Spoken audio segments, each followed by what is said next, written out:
What's up, YouTube? What's up, Flow Nation? Part 2 of the Traxxas slash 4x4 GT speedrun car.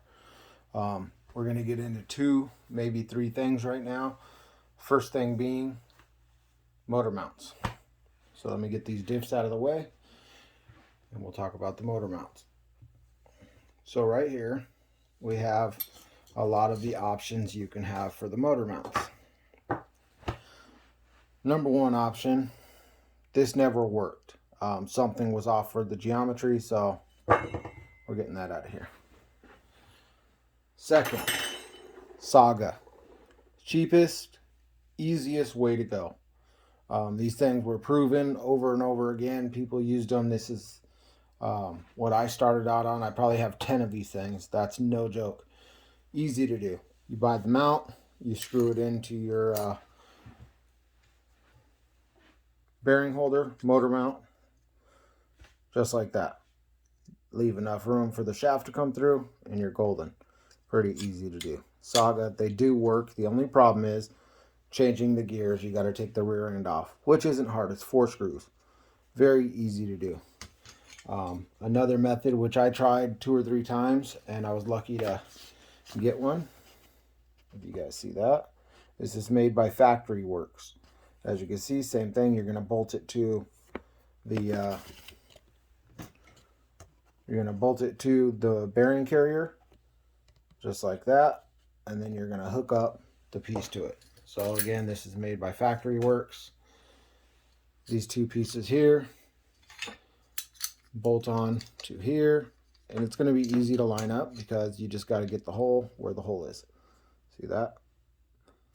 Then this piece is going to allow you to move up and down, and it's pretty universal. So Factory Works, I have no use for it. If someone needs it, let me know, or look on their website. You can probably find it, but very easy. 3 screws onto the bearing carrier, up and down. Easy to go. You can also use your stock mount. You are going to be very limited on gearing, and everything is going to be to one side of the car. So that's the ways I used to go. Now I told you I'm going to be using a PPS mount. Unfortunately, I had to use it on one of my Arma builds, so I'll be ordering up another one in a day or two, but I didn't want to wait on this video. So that brings us to the XL1 mount, and I'll show you how I go about doing it. So you're going to take your bearing carrier, old bearing carrier. You're going to put your XL1 mount just like you would with the Saga one, with the Factory Works one, and you're going to put it on there, and you're basically going to cut from the circle down. And if you don't have a saw, you're going to be for days with a file. That's why some of the other options might be better. You're going to cut around right there, all the way around here. You want to leave enough throat right here to where it's not going to break in half, because once all this is gone, that's the only piece right here that's going to be holding the whole thing together. So you want to leave enough throat. I don't know why I put that mark way up there. Let's flip it around. You're going to want to leave at least that, so that way it don't break. If not, it's going to flex and it'll break. So the problem I've been having with XL1 mounts and why people started using them is they have this set screw right here on the top that uses a 1.5 millimeter to tighten it or loosen it. You can move it up and down. It's great because it holds it up. It won't slide down. But recently I've been having problems with these 2 screws coming stripped and pulling up. So I'm hoping the PPS mount that locks it into place will fix that, because the PPS mount has that locking mechanism up here, so it locks it so it can't go up and down. Then once you cut that area out, you're going to drill some holes in this. You're going to line it up, and you're going to drill the holes all the way through, and you're going to put nuts or something on the back side. Or some of the times I just put the screws through and I make the holes on here smaller so the screws actually have something to hold on to. As you can see, I've already screwed holes in this one before. But if you don't have a lot of tools, Saga is the way to go. You can literally put this against your mount. And what I've done before for these is I've just taken a torch I've taken an old like MIP tool and I've just gotten it super hot, and I just take it, put it on there like so, and I just melt my hole through there. You can even use the same screw to melt your hole through there.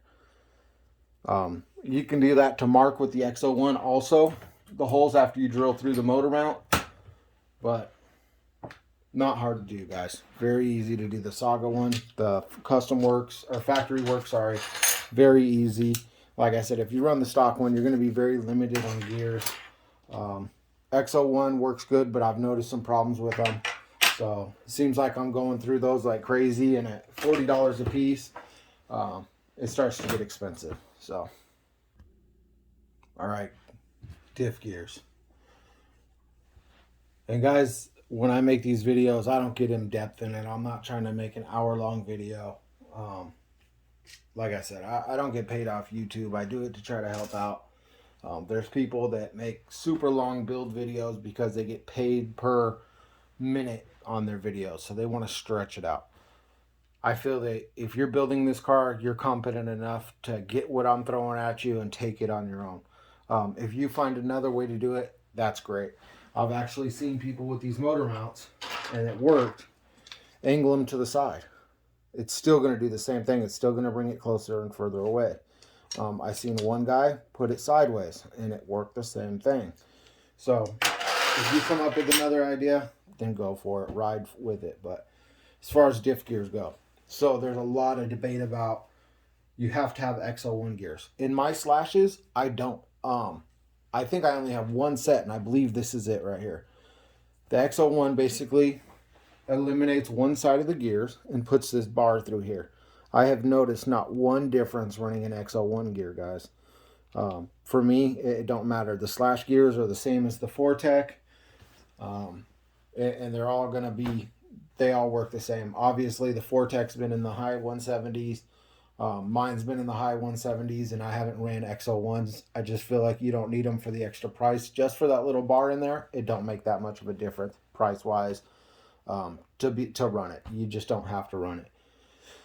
Now, I know a lot of people are all about this diff locker stuff and locking your diffs. I don't lock my diffs. I don't like the way the car feels when I lock my diffs. I don't run a gyro either. So some of the guys that are locking their diffs, they don't have to worry about steering their car. The gyro is going to steer it for them, makes it easy. Me personally, I don't like gyros. I don't trust them. I've seen crashes happen too many times with gyros, and I'm just not going to mess with them. So this is going to sound weird. Some people are going to think I'm crazy, but this is how I run it. 300K in the back. No, I'm sorry, 300K in the front, 100K in the rear. I like my diffs to be soft, pretty much. I don't like to lock my diffs. I know some people think that locking diffs is the way to go. If you're going to lock your spool, then you should lock all your diffs.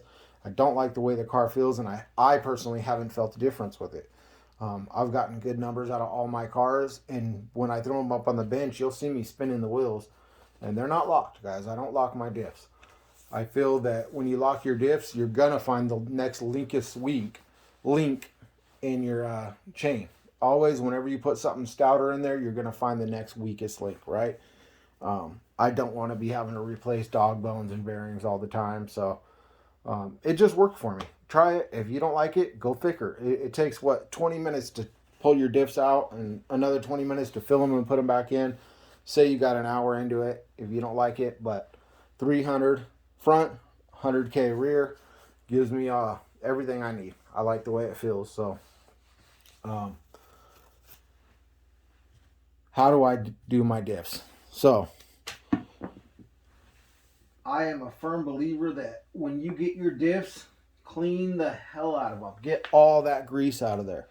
Why? Because the grease is going to mix with the fluid. Now, you want both sides to spin equally. If one's spinning real easy and then you flip it over and the next side's real hard, this one only has one side, that's why I do that. It's real hard or it's a little harder. It's because you got grease on this side and the gear that's in there is just spinning very easily. The other side may be struggling. So I clean them out best I can. I get all the grease I can out of there. And what I've found and works real good is a simple green degreaser. Put it in there, let it sit for 20 minutes, take an old toothbrush, scrub it out, take an air hose, blow it out, or a can of air, blow it out, and then take a rag and wipe it out. I don't want any of the leftover grease in there from Traxxas or whoever you're doing it with. So I'll put my gear back in there and I clean off all the gears too. I don't want anything on here. I don't want it to be easier than one side. I just want it to all be uniform. So if you leave a pile of grease in there, you will notice the difference from side to side. You don't want one side obviously pulling harder than the other or spinning easier than the other side. Guess what? You're going to get pulled off the road. So I'll take a little bit of 100K or whatever I'm putting in there. And after I put the first gear, I'll put about a quarter of it and fill it up. Now, I'm not locking my diff, so I'm not using 1 million or 5 million, so this is a lot easier to do. Then you're going to take your centerpiece, all put together. And I know a lot of you guys have already done this, and this is just horse crap to you, but I'm going to take my diffs, I'm going to get them all lined up, and I'm going to slap them in there. Of course, they're not going to work out on camera. All right, so I'm going to get my diff in there, and I'm going to slap it in there. The juice is going to rise up, guys. Let me see, it's not wanting to go in right. That's one thing. I don't like these EXO ones. I've never really had a issue running the stock ones. I don't think it changes things that much. So anyways, when you push this in there, I don't know why it's not going in right now. Pissing me off. Anyway, so yeah, once you get it in there, the fluid will rise up a little bit. Then you top it off. And one thing you never want to do is overfill it to where, here, I'll just go ahead and show you real quick. So after you beat the hell out of it to get it in there, I don't know why one side wasn't going in, but the other was. The juice is going to flow up, okay? You don't want the juice going in those holes right there. So a lot of the times what I do is I just take the screws it comes with and I fill those up before I put this piece on. I don't want any of that juice going in there, and I'll tell you why. So after you got your fluid to the top, you want to wipe it off, make sure it's perfectly level with the top. Then you can remove the screws once nothing's going to go in there. What happens is when you go to put this piece on there and you go to tighten it down, one side might not tighten the same as over here if this thing's full of juice or fluid. I keep calling it juice. If it's full of diff fluid, it's not going to, the screw's not going to go all the way down. It's going to stop because there's not going to be enough. The threads aren't going to let it come through, right? It's right nice and tight in there. So you never want to let any of your diff fluid go down in those holes right there, guys. Don't want to let it go in there. Like I said, it's an extra step I take just so when I do to put my screws in there, every one of them are going to be the same. If not, what happens is when you go to slap it on the car, you're going to be spinning your diff and it's going to spin, and then one side's going to be out a little bit and it's going to be all wonky. It's not going to be perfectly flat. Okay, it's going to stick out, and then when you go around, it's going to grind in one area. The rest of it will go smooth. The other side will grind. So that's how I do my diffs. Now, after I do that, put all the juice or all the fluid back in there, put new bearings or clean my bearings, and then slap it in the car. And if it needs shims, with Traxxas, I've never had to shim. So put it in there. If it moves side to side a little bit, put a shim on either side, but I've never had to do it, so I don't worry about it. Then I slap them in the car, good to go. Now my diffs are done. So this car right here, I got the front and rear diffs done, which you guys can do that in this video. I threw the shocks on there with my shock towers, the flow pack shock towers. We got the flow pack braces in there right now, and it's just smooth as butter, guys. Very, very smooth. Like I said, I got the EXO1 motor mount on here now. I'm looking to get rid of that to put the other motor mount on there. So shocks, what do I do for the shocks? That was part 3. So what I do with the shocks is 80 in the rear, 60 in the front. Why is that? I don't want my rear to be completely locked up. I used to back in the day fill them with diff fluid, like 60K diff fluid to kind of lock them up. I'm come over time and I figured out that you do need a little bit of suspension in the rear. You don't want them totally locked up. You want some suspension in the rear, just enough to where it's going to sink, but it's not going to bottom out, right? So a little bit of sinking is fine, because when you go over a bump, you want it to absorb it. And no road is perfect unless you're like on an airport or something like that. So there you go. You're going to put 80 in the rear, 60 in the front, and you can change it around. You know, if you run it 1 or 2 times, this fluid's still going to be good. You can pour it right back in your bottle and you can try something different. But for me, that's what I run. I got everything together that I ran, so that way you guys can do it the way I do it. But everybody's got their own way, and that's why a lot of the times in this game people don't share information, because what works for me may not work for you. I know a lot of my homies in this game, they run locked diffs. I don't like locked diffs. I tried it and I can't stand it. I had locked Traxxas diffs. I don't like the locked diffs. So, yeah, this is stuff that works for me. It may not work for you. Now in this car right here, I just built another slash the other day. I sent it for the first time last weekend. I think the first number it did was 162 out of the box. Basically, that's where we're going to set you guys up at that car. That was number 5. This is Traxxas slash number 6. And number 1's going to have to be rebuilt pretty soon. It's getting pretty worked. So this foam right here, the only reason I put it on there is so when the body sits on the car, it's going to sit nice and flush against the front of the body. And I got the body right here. I'm not sure which one I want to go with. I got a couple of these FC100s. And I was thinking this one might be good for this car. So we'll see how it goes. But see how that bumper is going to sit nice and flush. You don't want this to bend, right? You don't want your front to bend. So if you put that there, it's going to stop it from bending. Plus it'll bounce on these cars usually hit on the shock towers, so it gives it some rigidity. Then we have this one. I think it's like a GT1 or something like that. I have a slash over there, or a Jag over there too, but same thing, same concept. It's gonna put some rigidity right there, and if it smashes, hopefully it'll soak up a little more than these hard ass bumpers, because this stuff's a lot softer than this is. So that's why that's on there, guys. As you can see, I'm not hiding anything. There's nothing hidden in there. This car has no weight in the front whatsoever, because I don't think you need it. If you get the right body, and these 2 bodies I'm trying out for the first time, but I believe from what I know of Aerodynamics that they're going to work out real good. I talked about these last time, and now they will be available on the website. Right after this video, I'll jump over there and get it. The shock towers and the battery trays are available on there. So yeah, get your guys' car to this level. Put it all together, okay? One thing I haven't done yet is put the MIPs on there, the X duties. I'll get those done. I actually had an old set, so I was letting them sit in WD-40 for a couple days, kind of get them good. And then also the CVD, or the part that works with the CVD that takes the grub screw that holds it together, they're kind of sloppy. So I ordered some new ones from A-Main. Hopefully those will be here in the next day or 2, and then I can throw the MIPs in there, and gives you guys something, you know, to mess with if you guys are building a slash. The motor mount, the shocks, the diffs, and then once you get to this point, we'll start throwing motor and ESC and stuff like that. Now, servo, huge thing, guys. I've said this for so long, and I think a lot of people overlook this part. They'll take a stock Arma and they'll drop $1,000 worth of parts in it, and they're running the stock servo.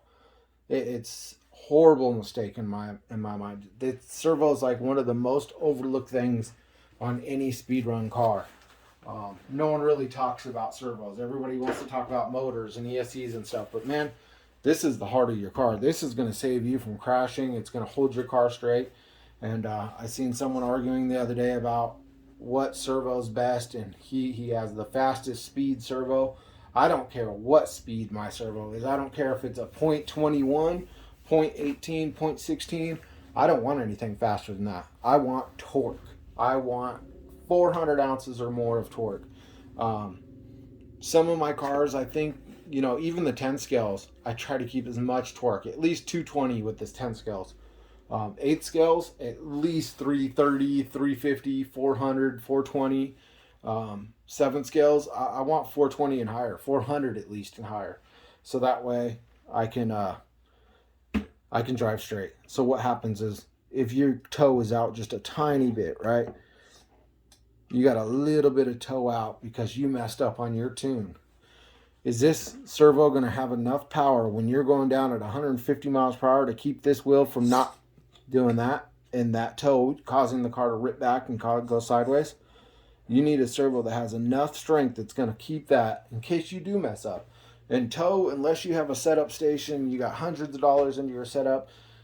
It's basically you're using little handmade devices by RPM or these other companies, or you're eyeballing it, or you're using a carpenter square or whatnot.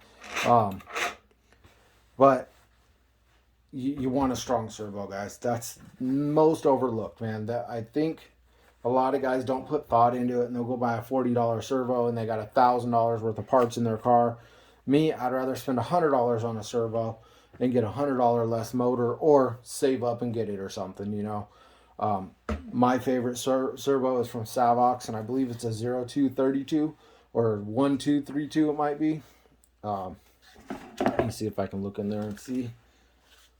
I think it says 1232.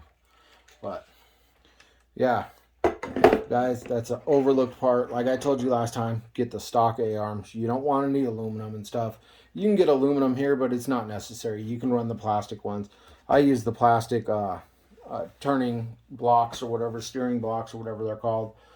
So I was going to try the Techno drive shafts in this thing, but I just remember so many times them snapping on me.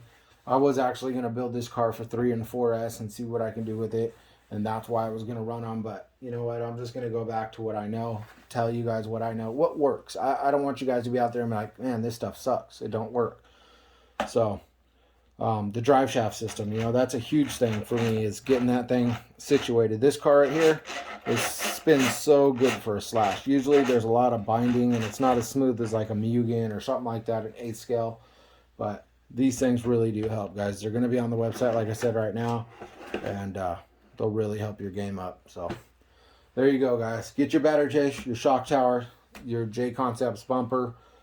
Get your MIPs. If you have to use the Technos because you're on a budget and you can't spend that extra $20, go for it. But man, you're gonna, in the long run, you're gonna end up having to buy MIPs. I'm telling you, the Technos are good, but I don't know. They're, like I showed you last time, they're like 3.5 millimeter shafts in them, so they're just low power. It'd be all right. If you're gonna put it on 8S, I'd suggest getting MIP. And I've never broken an MIP X Duty. Even in bad crashes, the thing they would fall apart or something, but they wouldn't break, you know, like the 2 pieces would come apart and I'd have to go search for one of the pieces, but they never broke. So there you go, guys. Get to this point and then we'll start talking about body mounts. We'll get to the body mounts next. We'll mount the body up and get the electronics in there. So thanks, guys, for watching. I got a lot of builds coming up. I also am going to start cutting these for the slash, so where you can put your your XLX2 right there. But anyways, got a lot of builds coming up, guys. Just finished a build 2 days ago, and I think it came out pretty nice. I'll show you guys real quick. If I can get it off my wall without dropping 50 other cars. So there's a build I just finished the other day. It's got a full carbon fiber inlay inside. I left little viewports where I could put it sticking out. Just easy, you know. Take some masking tape right in that area and paint around it. And then put your carbon fiber inlay on the inside. The stickers are all on the inside because I was just trying to see what happens if you just keep it super smooth. So show you guys the car real quick. So this is a Mugen MGT7.